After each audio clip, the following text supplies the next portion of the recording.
News nation पर आपका स्वागत है। आपके साथ मैं हूं राकेश पांडे। दोपहर के 12 बजे की शुरुआत बड़ी खबर के साथ, और बड़ी खबर अलीगढ़ से। अलीगढ़ में हिंदुओं के परिवारों के पलायन मामले में एक नया मोड़ आ चुका है। यूपी के एमआईएम नेता ने बड़ा बयान दिया है। कहा है कि अगर वो नमाज नहीं पढ़ने देंगे तो हम उनकी बारात नहीं निकलने देंगे, यानी सीधे तौर पर उन्होंने बारात नहीं निकलने देने की धमकी दे दी है। इस वक्त की बड़ी खबर अलीगढ़ के टप्पल का नूरपुर गांव, जहां पर कुछ दिनों पहले जब बारात निकली हिंदू परिवारों की, उसे दूसरे समुदाय के लोगों ने उस बारात पर लाठी डंडों से हमला किया, मारपीट की। आरोप यह लगाया कि उससे नमाज में बाधा हो रही थी। बारात निकालने को लेकर हिंदुओं पर हमले का आरोप है। इसके बाद दहशत और खौफ में जी रहे परिवारों ने पलायन का फैसला कर लिया और अपने घर पर इश्तेहार लिख दिया कि यह मकान बिकाऊ है, यह घर बिकाऊ है। अब इस मामले पर सियासत तेज हो गई है। बीजेपी के नेता उस गांव में पहुंचे हैं और अब एमआईएम के नेता ने भी इस पूरे विवाद में एंट्री मार ली है। एमआईएम नेता ने कहा है कि अगर वो नमाज नहीं होने देंगे तो हम बारात चढ़ने नहीं देंगे।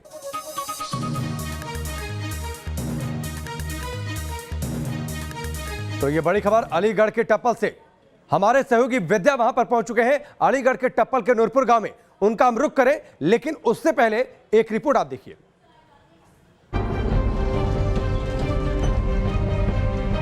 हम सांप्रदायिक दंगा नहीं चाहते हैं।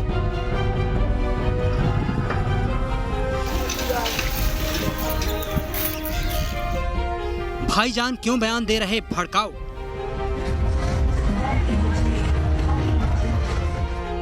सैकड़ों हिंदुओं का घर क्यों बिकाऊ?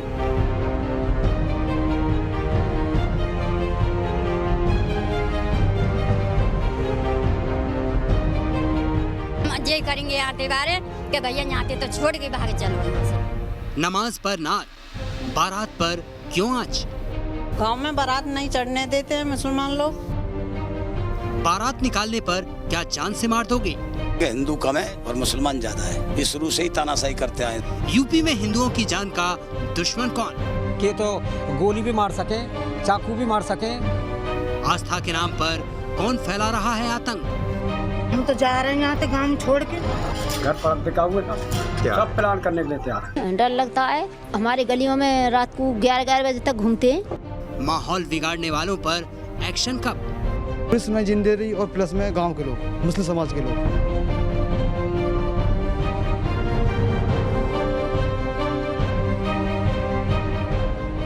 टप्पल में बवाल, सुलगते सवाल। दूल्हाते मार छेड़ करी, ड्राइवर की बांह तोड़ी, डीजे पे डंडा बजा हुआ।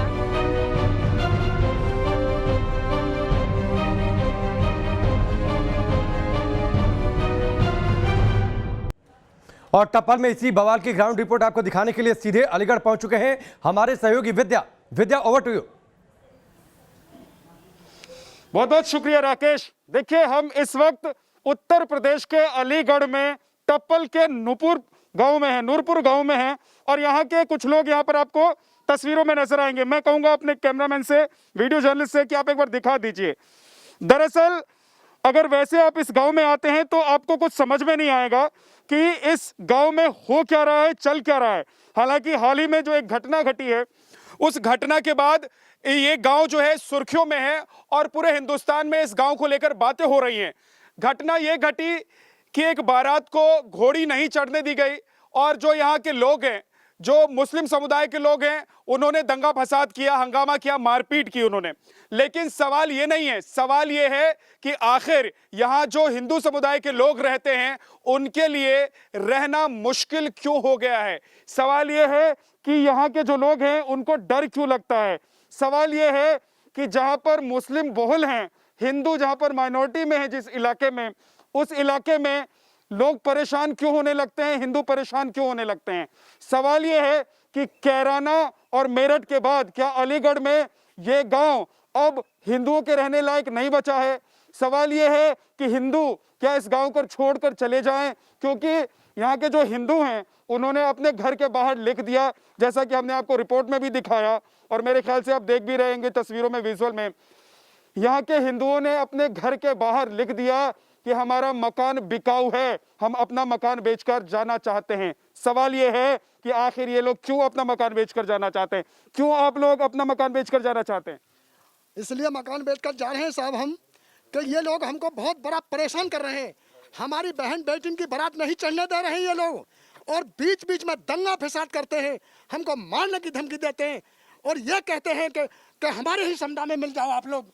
हमने कहा ऐसा होगा भी नहीं, हम हमारी बारात को नहीं चढ़ने देते हैं, बीच बीच में मार छेड़ करते हैं, बीच में रुक जाते हैं। इनके संभ्रांत लोग हमें बाद में समझा देते हैं कि अब ऐसा नहीं होगा, ऐसा नहीं होगा, फिर ऐसा ही होता है, फिर ये बार बार दोहराते हैं हमारे साथ में। आखिर अगर हमारा इंसाफ नहीं मिला तो हम ये मकान और घर बेच कर चले ही जाएंगे यहाँ से। क्या हो रहा है आपके गाँव में? गांव में क्या हो रहा है जी, पुलिस आती है और मुलजिमों को पकड़ती नहीं है, और देख दाख के हॉर्न बजाए और चले जाए, मुलजिम भाग जाए।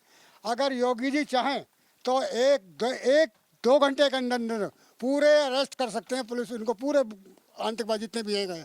लेकिन योगी जी का भी थोड़ी ढील है, पुलिस आएगी और दिखा के चली जाएगी कि हाँ प्रशासन हमारे साथ है, लेकिन प्रशासन हमारा कोई साथ अभी नहीं दे रहा है। ठीक है, लेकिन मैं जरा दिखा देना चाहता हूं आपको कि दरअसल जो घटना घटी, उस घटना के पीछे की पूरी कहानी क्या है। ये देखिए, ये एक मकान है, आपको रंग ढंग से पूरी तरीके से चमकता हुआ ये मकान दिखाई देगा, रंगा ढंगा गया है इसको, क्योंकि इस घर में शादी थी और उसी शादी के लिए जो बारात आ रही थी, उसी बारात को रोक दिया गया था। परिवार के लोग हमारे साथ हैं, उनसे हम बात करेंगे, लेकिन मेरे साथ मेरे सहयोगी विनीत हैं, जो लगातार यहाँ पर कई दिनों से लगातार रिपोर्टिंग कर रहे हैं। विनीत, हम देख रहे हैं कि देखिए, एक तो गांव के लोग हैं, दो तरह से यहाँ पर लोग हैं, एक तो मुस्लिम पक्ष के लोग हैं, हिंदू पक्ष के लोग हैं जो अपनी अपनी बात कर रहे हैं। 20% आबादी हिंदुओं की है और 80% मुस्लिम है। क्या हो रहा है इस गांव में? आप जब घूम रहे हैं, जब रिपोर्टिंग कर रहे हैं, क्या समझ में आ रहा है? देखिए, बड़ी दुविधा का विषय है, और यहाँ पर करीब 20% हिंदू जो पीड़ित हैं, इनका लगातार ये कहना है कि जब पहली बारात के साथ मारपीट की गई, लूटपाट की गई, तो उस समय प्रशासन को एक्शन लेना चाहिए था, जो इन्होंने नहीं लिया। और वही वजह रही कि लगातार मुस्लिम समुदाय, जो विशेष समुदाय है, वो लगातार इन पर हावी होता रहा, और हालात ये हो गए कि जो भी बारात निकलती थी उसको वो निकलने नहीं देते थे। और 26 तारीख को एक बड़ी घटना सामने आई, जिसमें लूटपाट भी हुई, मारपीट भी की गई, डीजे वालों के साथ मारपीट की गई, गाँव वालों के साथ मारपीट की गई, और उसके बाद मजबूरन को अपने घरों पर लिखना पड़ा कि यह मकान बिका हुआ है और पलायन करना चाहते हैं। तमाम नेता आए, बीजेपी के सांसद भी यहाँ पर पहुंचे, विधायक भी पहुंचे, इसके अलावा पूर्व मेयर भी यहाँ पर पहुंची। उन्होंने अपनी अपनी बात यहाँ पर रखी और इस बात को कहा कि वो उनके साथ हैं। लेकिन इस गांव में जब हम रिपोर्टिंग करने पहुंचे थे, तो पीड़ित परिवार तो हमारे सामने आया, क्योंकि वो सही था। लेकिन जिस पर इल्जाम लगा, जो कानूनन कार्रवाई जिस पर मुकदमे लिखे गए, उधर से कोई सामने नहीं आया। हमने वहाँ पर जाकर उनके नुमाइंदों से बात करने की कोशिश की। आखिर क्यों वो लोग सामने नहीं आते हैं? देखिए, अब जरूरी तो यह है कि दोनों पक्ष सामने आए। अगर हिंदू परिवार के लोग या हिंदू मोहल्ले के लोग ये कह रहे हैं कि मुस्लिम समुदाय के लोग उनको परेशान करते हैं, रात में 8 बजे के बाद इनकी बहू बेटियां घर से बाहर नहीं निकल सकती हैं, ये लोग कहते हैं, तो फिर जो दूसरा पक्ष है जिसके ऊपर इतने गंभीर आरोप हैं, वो बाहर निकल कर क्यों नहीं आता है? सवाल यह भी है कि आखिर जो मुस्लिम बहुल इलाका है, वहां क्या हिंदुओं के रहने की कोई व्यवस्था नहीं हो सकती, या हिंदू वहां रह नहीं सकते? मेरे साथ कुछ खास मेहमान जुड़ गए हैं। विजय शंकर तिवारी जी हमारे साथ जुड़ गए हैं, साथ ही हमारे साथ माजिद हैदरी जुड़े हैं, और शकुंतला भारती हमारे साथ जुड़ गई हैं। सबसे पहले विजय शंकर जी, मैं आपके पास आता हूं। उत्तर प्रदेश में जब योगी जी की सरकार आई, तो लोग कह रहे थे कि यहाँ पर जो हिंदुओं को प्रताड़ित किया जा रहा था, चाहे वो कैराना की बात आई, चाहे उससे पहले या उसके बाद की जितनी घटनाएं थी, वो सब खत्म हो जाएंगी। लेकिन आज अलीगढ़ का एक परिवार ये कह रहा है कि भाई हम रहेंगे नहीं गांव में, और एक नहीं 100 परिवार के लोगों ने अपने घर के बाहर नोटिस चस्पा कर दिया कि हमारा मकान बिकाऊ है, नंबर भी दे दिया, बोला कि हम यहाँ गांव छोड़कर जाना चाहते हैं। देखो, ऐसा है कि नूरपुर की घटना अभी 3-4 दिन पहले आई है, और प्रशासन भी इस बात के लिए तैयार हो गया है कि जिस प्रकार की इन्होंने बात कही है कि यहाँ बारात नहीं निकल पाएंगी, तो इनको ये समझ लेना चाहिए कि अगर बारात हिंदुओं की नहीं निकलेगी तो मस्जिद में नमाज भी नहीं होगी। अब इस बात के लिए इनको तैयार रहना चाहिए। और जहां तक बात शासन और प्रशासन की, तो उसकी प्रतिक्रिया आपको लेनी चाहिए कि शासन क्या कर रहा है, प्रशासन क्या कर रहा है। लेकिन हिंदू समाज इस बात के लिए तैयार हो रहा है कि नूरपुर में अगर मस्जिद के सामने से बारात नहीं निकलेगी तो फिर मस्जिद में नमाज भी नहीं होने पाएगी, क्योंकि ये एक नूरपुर की बात नहीं है। देश में सैकड़ों नूरपुर बने हुए हैं।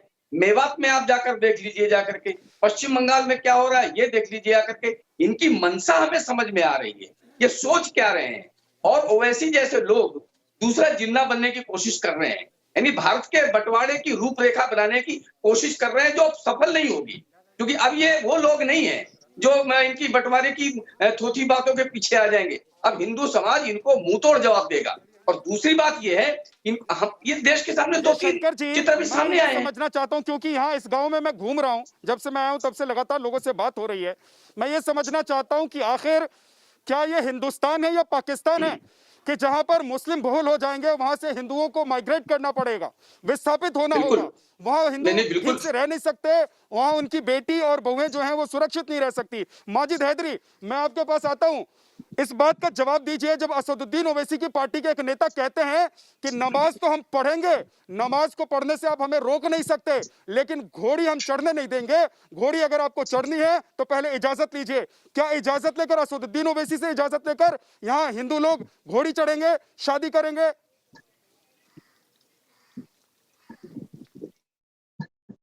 देखिए, या तो 2-3 एपिसोड एक साथ रेडी होती है एपिसोड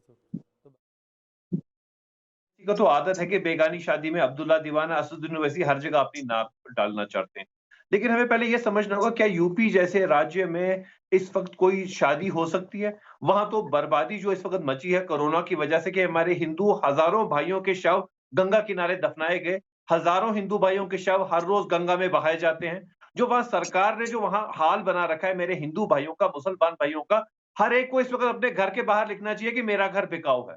क्योंकि 1 साल तक वहां शोक मनाने की जरूरत है, जब तक नए इलेक्शन होंगे, एक सेकुलर सरकार आएगी, वो राहुल गांधी जी की हो, अखिलेश यादव जी की हो, किसी की भी हो। लेकिन हमें इस सरकार से पहले यूपी में छुटकारा चाहिए, जो सरकार लोगों की जान नहीं बचा पाई, जिसने हिंदू भाइयों का धर्म भ्रष्ट किया कि उनकी लाशें दफनाई गई मिट्टी में। और आज हम कह रहे हैं हिंदू लड़े मुसलमान से। भाई, हिंदू मुसलमान मिलकर सोचो, हमें इस वक्त आपस में नहीं लड़ना है। ये लड़ाने की कोशिश आरएसएस करा रही है और असदुद्दीन ओवैसी साहब करा रहे हैं, क्योंकि आरएसएस की बी टीम है असदुद्दीन ओवैसी। आप समझिए कि हमें हिंदू मुसलमानों को मिलके रहना है, एकता से रहना है और 1 साल तक शोक मनाना है। उसके बाद नया इलेक्शन होगा, नई सरकार आएगी। माजिद हैदरी, ये बताइए कि हिंदू मुसलमानों को एक साथ मिलकर रहना है। हमारे संविधान ने देश के हर नागरिक को एक जैसा अधिकार दिया है। फिर ये कौन लोग हैं जो इनका अधिकार छीन रहे हैं? ये कौन लोग हैं जो कह रहे हैं घोड़ी नहीं चढ़ने देंगे? ये कौन लोग हैं कि कहते हैं कि अगर हमारी मस्जिद के सामने से आप गुजरते हैं तो वहां से बैंड बाजे बंद करके गुजरिए? ये कौन लोग हैं? देखिए, ये तो वही लोग हैं जो मैंने आपसे बताया, जो सरकार का फोकस डाइवर्ट करना चाहते हैं कि जो बर्बादी मची है मेरे यूपी में, जहां हर दिन मातम मना हुआ है, हर मोहल्ले में मातम है। कौन शादी मना रहा है? मुझे आप पहले बताइए, यूपी में क्या इस वक्त ऐसे हाल है कि आप घोड़ी चढ़ा के शादी करें? अरे मातम मनाइए, सब अपनी शादियां हो रही है सर देश में, शादियां हो रही है देश में। अरे वो वैसे राष्ट्रों में हो रही है, राज्यों में हो रही है, पंजाब जैसे राज्य में हो रही है जहां कांग्रेस का शासन है, केरला जैसे में हो रही है, महाराष्ट्र जैसे में हो रही है, राजस्थान में हो रही है। ये भाजपा वाले और जहां बीजेपी का शासन है वहां पर शादी नहीं होने देंगे, वहां पर लोगों को घोड़ी नहीं चढ़ने देंगे आप लोग। जी बिल्कुल, जहां पे भाजपा का सरकार चल रही है ना, वहां शादी फिलहाल मंशनी नहीं चाहिए, वहां शोक रहना चाहिए, मातम होना चाहिए, लोग अपने बाल निकालें, अपने सीने पीटे। ये हाल है देश का।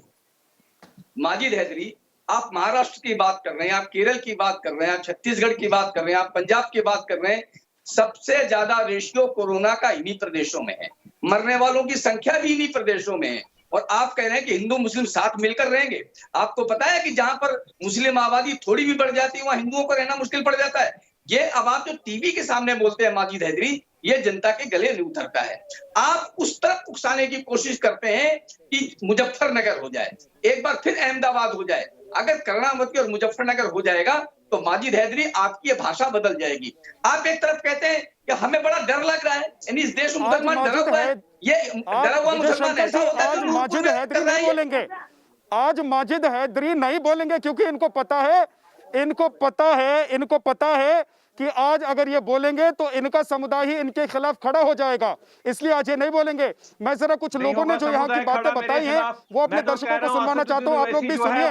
उसके बाद मेरे साथ और भी खास मेहमान है, उनके पास जाऊंगा। और साथ ही आपको बता दूं, देखिए महिलाएं यहाँ पर खड़ी है, ये देखिए महिलाएं यहाँ पर खड़ी है। जब हम यहाँ पर पहुंचे तो महिलाएं अपने घर से बाहर निकलकर हमसे बात करना चाहती हैं, वो कैमरे पर बोलना चाहती हैं, वो बताना चाहती है देश को कि आखिर अलीगढ़ के एक नूरपुर गांव में किस तरह के हालात हो गए हैं। और हालात सिर्फ इसलिए ऐसे हो गए हैं क्योंकि यहाँ पर हिंदू अल्पसंख्यक हैं, इसलिए हालात ऐसे हो गए हैं। देखिए यहाँ के लोग क्या कह रहे हैं, उसके बाद लौट कर आता हूं मैं। मैं बस इतना कहूँगा कि देश संविधान से चलेगा, इनके ये अल्फाजों से नहीं चलेगा जो ये नफरत की आग जो बो रहे हैं। ये देश बदमाशी से नहीं चलेगा। हम संविधान के मानने वाले लोग हैं। अगर परमिशन नहीं लेंगे तो ये और भाजपा के जितने नेता हैं, जितने भी नेता हैं, सब आ जाए बिना परमिशन यहाँ पे बारात चढ़ा के दिखा दें, हम बताएंगे। क्योंकि देश कानून से चलेगा, देश संविधान से चलेगा। नमाज तो देखिए होगी, और हाँ, हम बारात नहीं चढ़ने देंगे। अगर आप बिना परमिशन अगर बारात चढ़ाएंगे तो हम नहीं चढ़ने देंगे। शकुंतला जी, देश तो संविधान से चलेगा और देश संविधान से ही चलेगा, लेकिन संविधान को अगर धत्ता बताकर किसी एक खास इलाके में कुछ लोग बदमाशी कर रहे हैं तो उन बदमाशों से कैसे निपटा जाएगा? देखिए, इनकी दबंगई देखिए, इनकी गुंडई देखिए। ये महाशय जी कौन कह रहे हैं कि बारात नहीं चढ़ने देंगे? इनका घर का संविधान नहीं है, इनका घर का कानून नहीं है। ये दिमाग में रख ले। ये योगी जी और मोदी जी की सरकार से बारात ना चढ़ने देने वाले ये होते कौन है? इन्हें शर्म आनी चाहिए। मुझे लग रहा है ये पाकिस्तान की सोच के अनुसार यहाँ पर बोल रहे हैं, लेकिन दिमाग में रख ले, ये हिंदुस्तान के, ये पाकिस्तान नहीं है। अगर इनकी सोच सही नहीं है तो हिंदुस्तान छोड़े, यहाँ की पवित्र पावन भूमि को छोड़ के ये पाकिस्तान चले जाए, वहां जाकर के रोके। ये किस तरीके से रोकेंगे? और मैं चेतावनी देती हूँ इनके लिए, ये बारात रोक के तो दिखाए, जरा हिम्मत है तो। नहीं, तो कह तो रहे असदुद्दीन पार्टी के नेता हैं, वो कह रहे हैं कि बारात तो हम चढ़ने नहीं देंगे, घोड़ी तो चढ़ने नहीं देंगे, हम बारात नहीं निकालने देंगे अपनी मस्जिद के सामने से। इन्हें संविधान का ज्ञान नहीं, इन्हें कानून का ज्ञान नहीं। ये तो ये समझ रहे हैं पाकिस्तान में रह रहे हैं। उन लोगों को क्या संविधान का ज्ञान है? जो लोग अपने ही इलाके में अल्पसंख्यक समुदाय के लोगों को परेशान करते हैं, उन लोगों को इस बात का ज्ञान कैसे होगा? और वो तो खुली छूट है, उनको बदमाशी करते रहेंगे। देखिए, एक बात मैं स्पष्ट बता देना चाहती हूँ, ये यूपी है, ये हिंदुस्तान है, योगी जी मोदी जी की सरकार है कि तू ना हिंदू बनेगा ना मुसलमान बनेगा, तू इंसान की औलाद है, इंसान बनेगा। जो इंसानियत को, लेकिन जो हैवान है उसको आप कैसे इंसान बनाएंगे? लेकिन जो हैवान है उसको आप कैसे इंसान बनाएंगे? देखिए, अब मैं आप लोगों के पास वापस आऊंगा, लेकिन यहाँ गांव में कुछ महिलाएं हैं। जब हम यहाँ पर आए, गांव में हम घूम रहे थे, बात करने की कोशिश कर रहे थे लोगों से, तो ये महिलाएं हमसे बात करना चाहती थी। अम्मा, अपना नाम बताओ। संता। क्या हो रहा है आपके गांव में? बेटा मैं तो करे तो मैं बीमार थी, वो क्या हो रहा है आपके गांव में? हमारे गांव में ऐसा है रहा, जंगल को जामे, घास लेने जामे, तो मतलब है कहाँ मुसलमान ही कहेंगे ये चमारी लग रही है, बजा जन्नो लग रही है ठिया, और आप सही में गाय देती हैं, घास खोदन देते नहीं है आदमी, वो है कहाँ मुसलमान। और तो बारात चढ़े तो बारातन में दंगा मचाते हैं दुनिया भर का, बारातन नहीं चढ़न देते। ये सब हो रहा है हमारे। आप लोगों के साथ क्या होता है यहाँ पर? हमारे साथ तो ये होते है कि बारातन हमारी लड़की ने कोई बारातन ना चढ़न देते, और माते ने गाड़ी ने फोते हैं, डीजे ने फोते हैं, और ड्राइवर मारा था। तो ये देखिए, यहाँ लोगों ने मुझे ये भी बताया कि रात में 8 बजे के बाद आपके घर की जो बहू बेटियां हैं वो बाहर नहीं निकलती हैं। ऐसा क्यों है आपके गांव में? ऐसा काम ये हो जी, ये मतलब अल्पसंख्यक ज़्यादा है और हमारा हिंदू समुदाय कम है। ये दबाव ना खा रहे सर।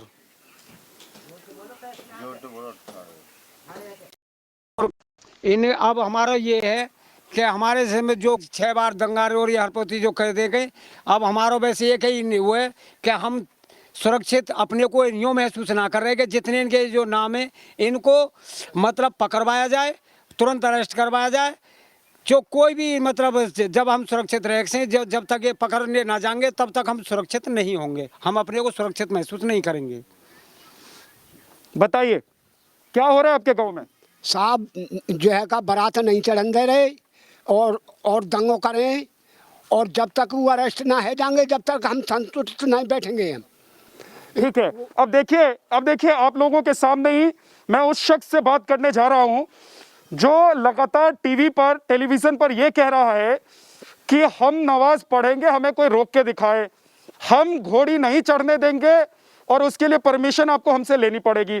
नाजिम हमारे साथ जुड़े हैं, AIMIM के नेता हैं, यानी कि असदुद्दीन ओवैसी की पार्टी के नेता हैं। नाजिम, ऐसा क्यों कह रहे हैं आप?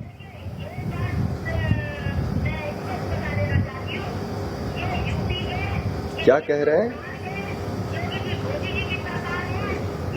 नाजिम, आपने बयान दिया कि हम तो नमाज पढ़ेंगे, कोई रोक नहीं सकता, लेकिन घोड़ी हम नहीं चढ़ने देंगे, उसके लिए आप परमिशन लेकर आइए। क्या असदुद्दीन ओवैसी परमिशन देंगे या आप परमिशन देंगे घोड़ी चढ़ने के लिए?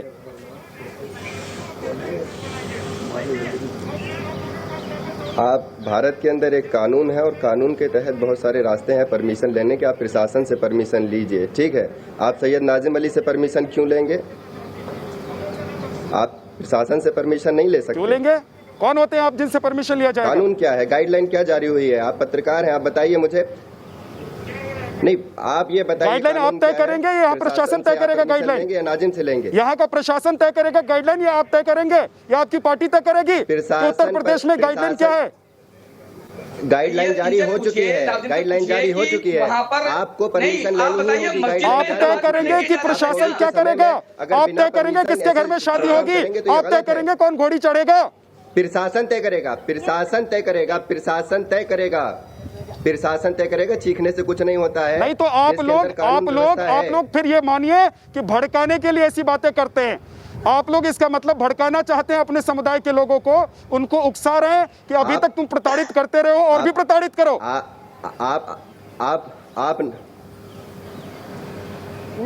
प्रताड़ित तो जनता को आप कर रहे हैं साहब। जनता का पक्ष उठाइए, जनता की बात रखिए, जनता की बात करिए। जनता तो बैठी हुई है मेरे साथ, और ये जनता है जो पीड़ित है, और ये जनता वो जनता है जिसके घर में शादी होनी थी, लेकिन बड़ी मुश्किल से बेटी भी आके गई है इस घर से, वहाँ की ग्राउंड रिपोर्ट, क्योंकि यहाँ पर आप जैसे लोगों ने डरा रखा है लोगों को। चलाइए अगर आपके अंदर हिम्मत है, आपके चैनल पे। आपका पूरा बयान है मेरे पास, पहले मेरे सवाल का जवाब दीजिए, मैं वो बयान भी सुनवा दूंगा। बदमाशी से नहीं चलेगा। जरा निकलवाइए नाजिम का बयान, निकलवाइए कि नाजिम ने क्या कहा। नाजिम, आप अपनी बातों से भाग नहीं सकते, आप भड़काते हैं लोगों को, आप लोगों को भड़का रहे हैं, अपने समुदाय के लोगों को भड़का रहे हैं, और आप चाह रहे हैं कि यहाँ पर दंगा हो, आप चाह रहे हैं कि उत्तर प्रदेश में दंगा हो, आप चाह रहे हैं कि बीजेपी की सरकार यहाँ पर है, इसलिए यहाँ पर हिंदुओं को परेशान किया जाए और आप लोगों के लिए एक बड़ा मुद्दा बन जाए। लकड़ी का इंतजाम करिए, उनकी चिता जलाइए, उनका अंतिम संस्कार करिए अगर आप वाकई हिंदू हितैषी हैं। लफाजियां करते हैं, वहाँ जाके माहौल खराब कर रहे हैं भाजपा के नेता, आपके मुंह से जुबान नहीं खुल रही है। आपको भाजपा नेताओं से सवाल करो, ये कह रहे हैं कि अजान नहीं होने देंगे, नमाज नहीं होने देंगे, और आज आपने एक बार अपने समुदाय के लोगों को कहा। नाजिम, मेरी बात सुनो, मेरी बात सुनो, मेरी बात सुनो, नाजिम मेरी बात सुनो, बताइए मुझे, क्या आपने एक बार भी अपने समुदाय के लोगों को कहा कि अगर किसी के घर में शादी हो रही है, किसी के घर में घोड़ी चढ़ना है बारातियों को, तो चढ़ने दीजिए? क्या कहा आपने एक बार? सरकार है, सरकार ने गाइडलाइन जारी की है। आप मुझे बताइए, आप बिना परमिशन के शकुंतला जी, मसला शकुंतला जी, मसला बारात क्या हो रहा है यहाँ पर? मसला ये क्या हो रहा है? भाजपा को एक तो जो मैं देख रहा हूँ वो अपने दर्शकों तक पहुँचा रहा हूँ, दूसरी बात शकुंतला जी आप लोग भी बताइए कि क्या हो रहा है, क्योंकि ये छोटी बात नहीं है। अगर हिंदुस्तान में ही हिंदू सुरक्षित नहीं है, अगर ऐसे राज्य में जहाँ पर योगी आदित्यनाथ मुख्यमंत्री है, वहां पर कुछ लोगों की हिम्मत हिंदुओं को प्रताड़ित करने और परेशान करने की हो जाती है, तो जरा सोचिए उस इलाके में क्या होता होगा जहां पर योगी आदित्यनाथ जैसा मुख्यमंत्री नहीं है। एक छोटे से ब्रेक के लिए हम रुक रहे हैं, फौरन वापस लौटेंगे।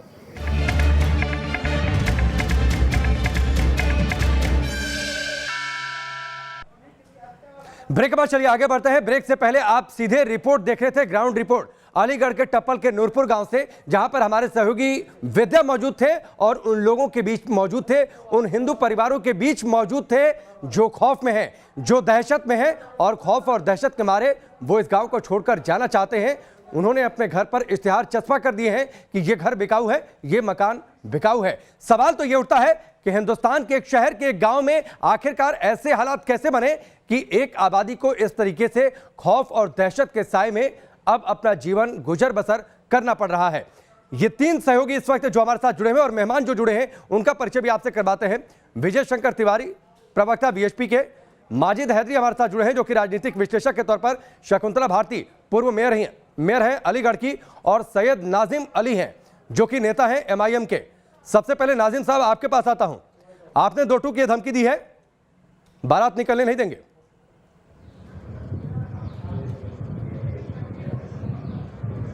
मैंने किसी को कोई धमकी नहीं दी है। मैंने सिर्फ इतना कहा है कि देश संविधान से चलेगा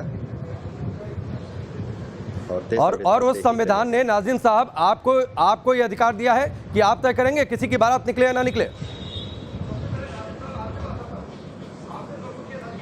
मैं क्यों तय करूंगा? मैं क्यों तय करूंगा कि बारात कैसे निकलेगी? मसला यह है परमिशन आपको लेनी ही पड़ेगी आपसे। कोविड के समय में आप समझ रहे हैं कितने सारे लोगों की जान गई हैं, है ना? परमिशन किससे लेनी पड़ेगी सर आपसे? जो गाइडलाइन है, आप गाइडलाइन के खिलाफ नहीं जा सकते। आप समझिए इतने सारे लोगों की परमिशन किससे लेनी पड़ेगी? आपसे। प्रशासन से आप परमिशन लेंगे? नहीं, प्रशासन मुझसे क्यों लेंगे आप परमिशन? आप ये बताइए, मुझसे क्यों परमिशन मांग रहे हैं? आप प्रशासन से नहीं मांग सकते। नहीं, आपने कहा ना कि परमिशन लेनी पड़ेगी, तो मैंने पूछ लिया क्योंकि सर आपने ही धमकी दी थी ना कि बारात नहीं निकलने देंगे। अगर आप ये कहते हैं कि प्रशासन से परमिशन लेनी पड़ेगी और अगर नियमों का उल्लंघन करके बारात निकल रही है तो आप जाइए प्रशासन के पास शिकायत करिए। कानून, संविधान आपको तो अधिकार नहीं देता कि आप कानून अपने हाथ में ले लीजिए। मस्जिद के अंदर 5 लोग नमाज पढ़ रहे हैं। नहीं, कानून किसी ने हाथ में नहीं लिया है। कानून किसी ने हाथ में नहीं लिया है। ये भाजपा के नेता जाके वहां माहौल गरमा रहे हैं, खुद जाके लिख रहे हैं। अरे सर, तो आप नाजिम साहब आप ये कहते हैं कि बारात नहीं निकलने देंगे तो आप धमकी नहीं दे रहे हैं, आप माहौल को खराब नहीं कर रहे हैं। अगर आपको ये लगता है कि कोविड प्रोटोकॉल और कोविड नियमों का कोई उल्लंघन कर रहा है तो आप जाइए पुलिस प्रशासन में शिकायत करिए, या आप सड़क पर डंडा लेकर खड़े हो जाएंगे और कहेंगे आपके लोग कि हम बारात नहीं निकलने देंगे। जिस तरीके से प्रशासन से परमिशन आपको लेनी ही पड़ेगी, तब बारात निकलेगी। अब नाजिम साहब आपकी बात वाजिब है। बिना परमिशन निकाल रहे हैं बारात तो आप समझिए कोरोना फैल रहा है साहब गरीबों के पास। नाजिम साहब आपकी बात ठीक है, मेरी बात पर आप गौर नहीं फरमा रहे। मैं एक बार फिर से सवाल रिपीट करता हूं, पूरा समय दूंगा आपको जवाब देने का। मेरा सवाल यह है, आप ये कह रहे हैं कि प्रशासन से परमिशन लेनी होगी, बिल्कुल ठीक है। अगर आपको ये सुन लीजिए, अगर आपको ये लगता है कि अगर कोरोना नियमों का उल्लंघन हो रहा है, अगर कोई बारात इस तरीके से निकल रही है कि उससे कोरोना फैलने का डर है, आप पुलिस प्रशासन के पास जाएंगे शिकायत करने के लिए या सड़क पर लाठी डंडा लेकर खुद खड़े हो जाएंगे फैसला करने के लिए? किसने कहा कि लाठी डंडा चला है? तो आपको ये अधिकार किसने दिया कि बारात नहीं निकलने देंगे ये कहने के लिए? ऐसा नहीं है। आपने किस अधिकार के नाते नाजिम साहब ये कह दिया कि बारात नहीं निकलने देंगे? नहीं, आप कौन होते हैं ये कहने वाले? बरसों से रह रहे हैं साथ, एक साथ रह रहे हैं, बरसों से रह रहे हैं। आज इन भाजपा नेताओं का वहां जाके जो जमावड़ा लग रहा है, वहां जिस तरीके के बयानबाजी ये लोग कर रहे हैं, नमाज नहीं होने देंगे, ये रोक लेंगे नमाज। ठीक है, शकुंतला भारती हमारे साथ जुड़ चुके हैं जो कि पूर्व मेयर है अलीगढ़ की। शकुंतला भारती, नाजिम साहब भी हमारे साथ हैं, उनका ये कहना है कि धमकी दी जा रही कि नमाज नहीं होने दी जाएगी मस्जिद में। मैंने आपको एक बात कही थी सर कि ये योगी जी की सरकार है, यहाँ पर किसी को भी कोई भी कानून हाथ में लेने का वो नहीं है। ये क्रिया की प्रतिक्रिया थी। ये ना बारात रोकते, ना लाठी डंडे दूल्हे पर बरसाते, ना बारातियों को मारते, ना ये बात होती। मैं एक बात कह देना चाहती हूँ कि ये वही नाजिम है जो यूनिवर्सिटी में साजिश के तहत जब दंगा भड़काते हैं, ये वो नाजिम है। इन्हें नाजिम नहीं, इन्हें जालिम कहना चाहिए। इनका नाम जालिम होना चाहिए। आपकी तरह नहीं है मैडम, हम आपकी तरह नहीं है। नफरत की राजनीति हमेशा से आपने की है।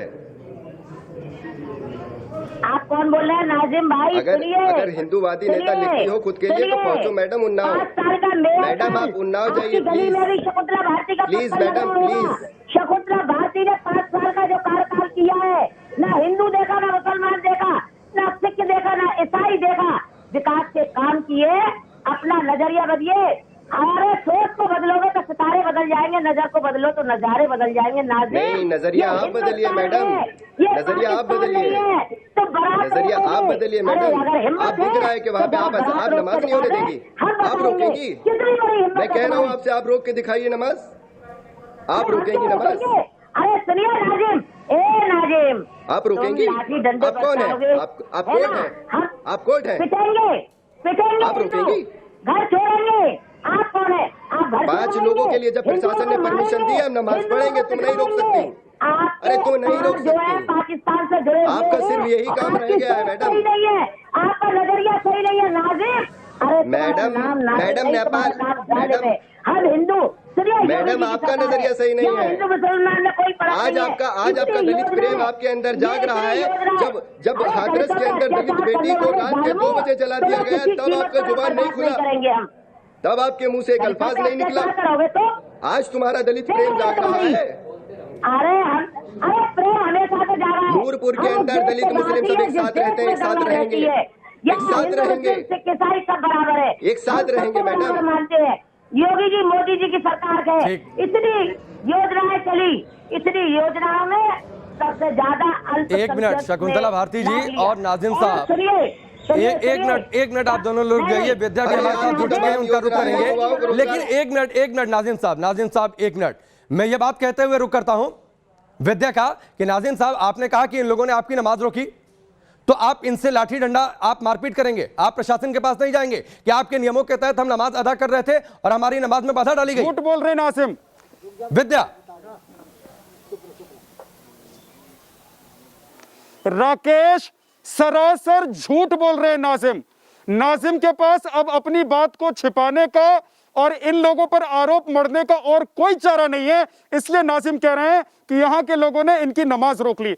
ऐसा हो नहीं सकता नाजिम, मैं यहाँ पर खड़ा हूँ, यहाँ की हकीकत मैं देख रहा हूँ। यहाँ पर 15 से 20% हिंदू रहते हैं, सिर्फ 15 से 20% हिंदू, और यहाँ पर 80% मुसलमान रहते हैं। अब जरा सोचिए कैसे नमाज को हिंदू जाकर रोक लेगा। यहाँ की महिलाएं परेशान हैं, यहाँ के लोग परेशान हैं। भैया क्या आप लोग नमाज रोकते हो?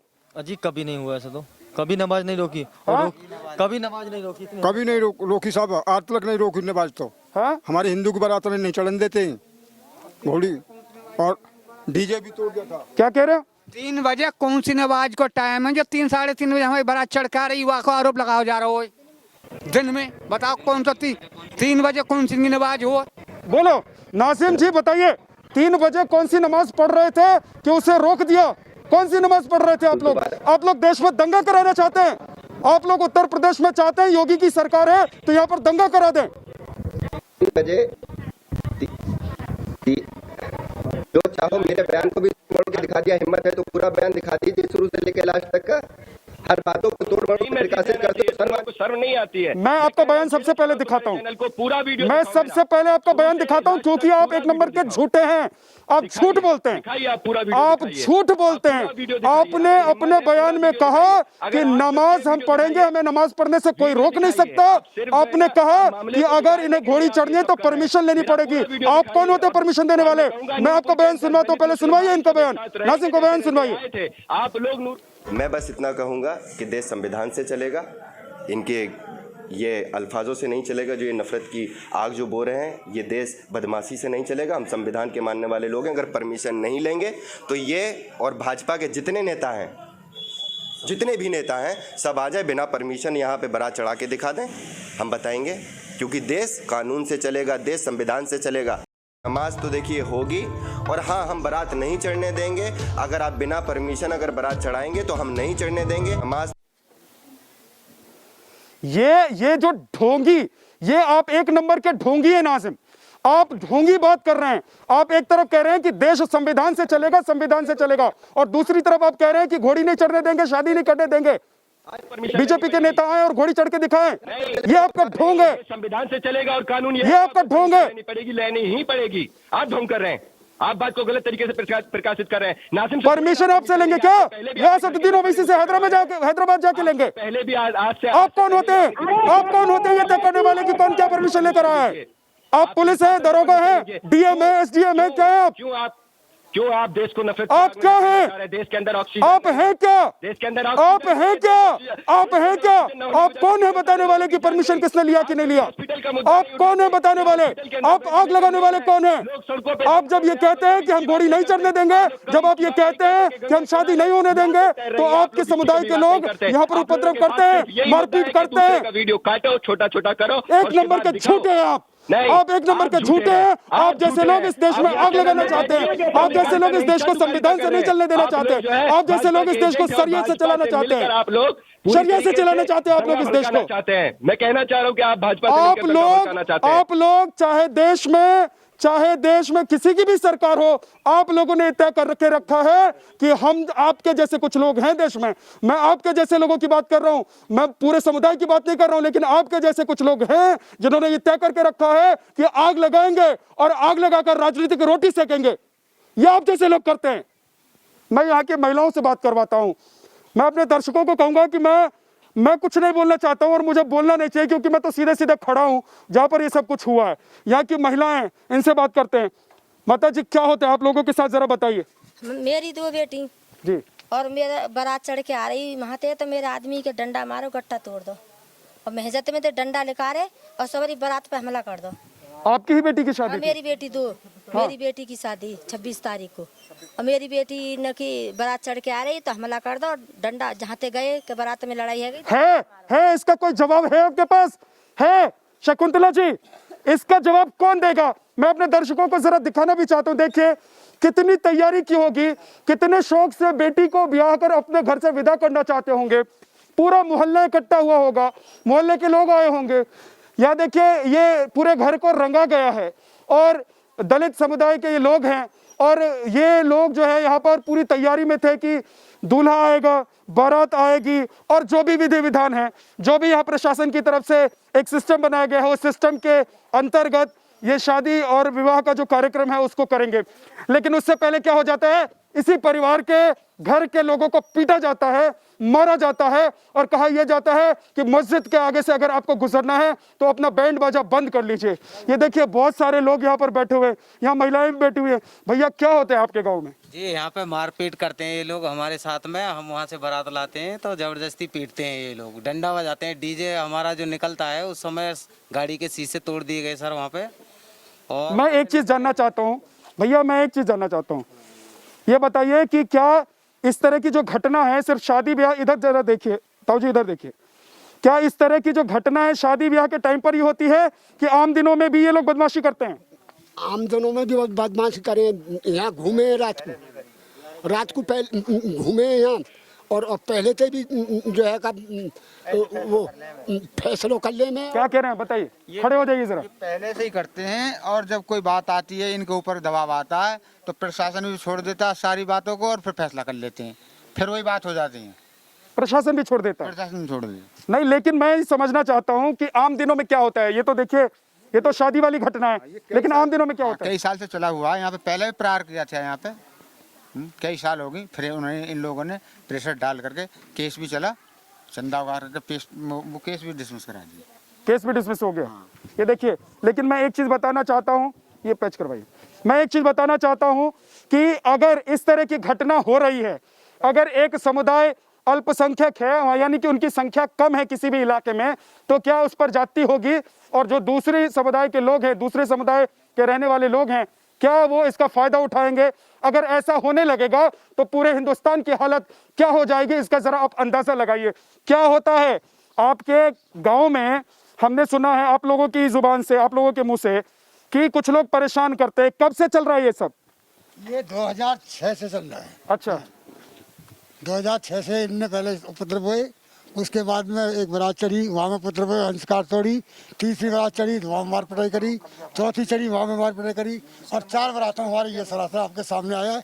ये चारों में लगातार मार पिटाई करी है इन्होंने।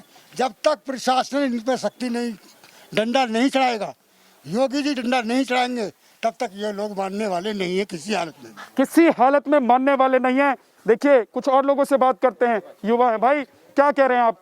आपकी बात मुझे समझ में नहीं आई, आप जो मुझे बताना चाहते थे जरा समझाइए, आप क्या कहना चाहते हैं? आप कह रहे थे कि क्या लोग जो नहीं है उनके खिलाफ भी केस हो गया, क्या हो गया? जी कुछ लोग ऐसे हैं सपा के जो हमारी तरफ, सपा के? हाँ समाजवादी पार्टी के? कौन है? ये नाजिम ठाकुर है और ये पंकज पंडित है। इन्होंने मेरे ऊपर गाय का इंजाम लगाया कि रात को गाय काट रहे थे।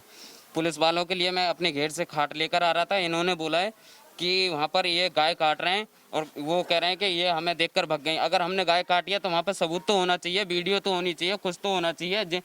और जिनमें वो कौन से दरोगा हैं, वो उम्मीद दरोगा जी, वो रात को हमारे पास आते हैं, इनके कहने पर, ये पंकज पंडित के कहने पर आते हैं, मुझसे धमका कर जाते हैं। मुझे रात को आकर 11:30 बजे मुझे धमका कर जाते हैं कि तुम जरूर होंगे वहाँ पर और तुमने ये बीज बोया होगा। अच्छा, हाँ जी, ठीक है। ताऊ जी जरा ये बताइए, ये आप लोग जरा मैं चाहता हूं कि जो भी सच्चाई है वही बताइए। देखिए हम बाहर से आए हैं, हम चाहते हैं कि आप लोगों की जो परेशानी है या आप लोगों के साथ जो समस्या है वो लोगों तक जाए। ये रिश्तेदार हैं, रिश्तेदार हैं जिनके घर में शादी हुई है, पड़ोस के ही। अच्छा, पड़ोस के हैं। अच्छा, आप बताइए कि एक शादी की जो घटना घटी थी उसके अलावा आपके गांव में और किस तरह की घटना होती है? जैसे आप लोग कह रहे हैं कि भाई मुस्लिम समुदाय के लोग हैं वो परेशान करते हैं, तो क्या करते हैं ये लोग? अब भी धमकी ऐसी दे रहे हैं कि खेत बेचो, मैं को लिखने के लिए 2 किले मिल जाए तो हाथ पैर न तोड़ो। अब भी धमकी दी जा रही है इस मौजूदा पे भी। और कल एक इन्होंने 2 आदमी ऐसे सिखा के भेजे, वो यहाँ भी धमकी दे रहे कि तुम छोटे लोग हो, तुम्हारे बस की कुछ नहीं है, तुम गरीब आदमी हो, सोच लो समझ लो, तुम्हारे बस की कुछ नहीं है, तुम छोटे आदमी हो, बड़े आदमी। शकुंतला जी आप तो यहाँ पर आती हैं, यहाँ की समस्या देखती हैं, ये सब कब तक चलेगा? आज पूरा देश जो ये देख रहा है कि यहाँ पर क्या हो रहा है, वो ये जरूर समझना चाहेगा कि भाई उत्तर प्रदेश में जहाँ पर योगी आदित्यनाथ मुख्यमंत्री हैं वहां पर ऐसे हालात कैसे बन गए?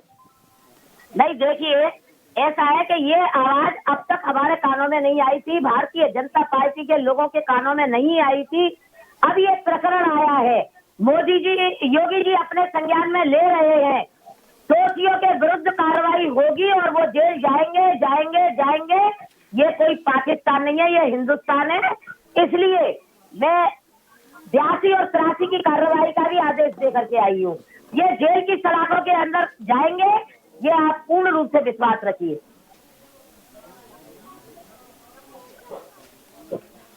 लेकिन जो भड़काऊ बातें होती है, जो भड़काऊ बातें हो रही हैं, नाजिम जैसे लोग जिस तरह की बातें कर रहे हैं, तो इससे तो एक डर का माहौल बनेगा ना। देखिए मैं बताऊं आपके लिए, नाजिम जो है इनका नाम होना चाहिए जालिम। ये यूनिवर्सिटी में भी दंगा कराते हैं, इनके जो तार्क है वो पाकिस्तान से जुड़े हुए हैं। ये देश विरोधी है, जैसे ओवैसी जैसे ये नाजिम। ये बंदर घुड़की देना छोड़ दे और ये घुड़की दे तो पाकिस्तान में जाकर के दे। ये हम लोग घुड़की में आने वाले नहीं है, हम लोग इन्हें वो सबक देंगे कि ये। चलिए ठीक है, आप बता रहे थे कि कुछ लोग हैं, है ना, उनके नाम भी पता है, वो चिन्हित में हैं जो बदमाशी करते हैं और उन्हीं की वजह से माहौल खराब हो रहा है। वही लोग नहीं चाहते हैं कि आप लोगों को यहाँ रहने दें, है ना। तो ये कौन लोग हैं, कौन लोग परेशान कर रहे हैं और उनकी जानकारी क्या प्रशासन को नहीं है? ये कई लोग हैं, इधर के एक भूरा है और एक ये, अरे क्या नाम उसका, नहना है, और वकील है, वकील दूधिया है, और सूफी जी है, एक अरे पंकज छोड़, मैं अपने काम के बताऊंगा। और प्रशासन जानता है सबको, ये 12-14 आदमी है, ये प्रशासन सबको जानता है, सबके नाम दिए हुए हैं उसमें। तो जो नाम दिए हुए उस पर क्या एक्शन हुआ? अभी कोई खास एक्शन नहीं हुआ है, केवल एक आदमी को गिरफ्तार किया है, बाकी सब यहीं पे हैं। कोई गिरफ्तार नहीं, एक आदमी के अलावा कोई गिरफ्तार नहीं हुआ अभी यहाँ।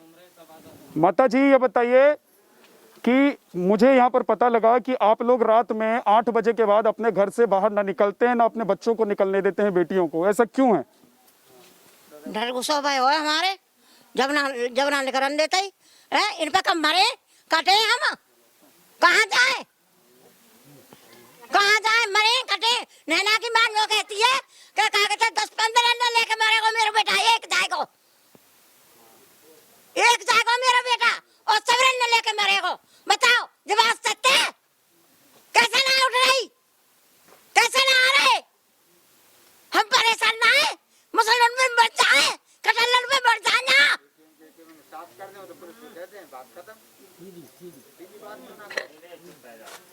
घास को जामे तो इनसे लड़े वो मुसलमानी पैदते हमारे खेतन में जाए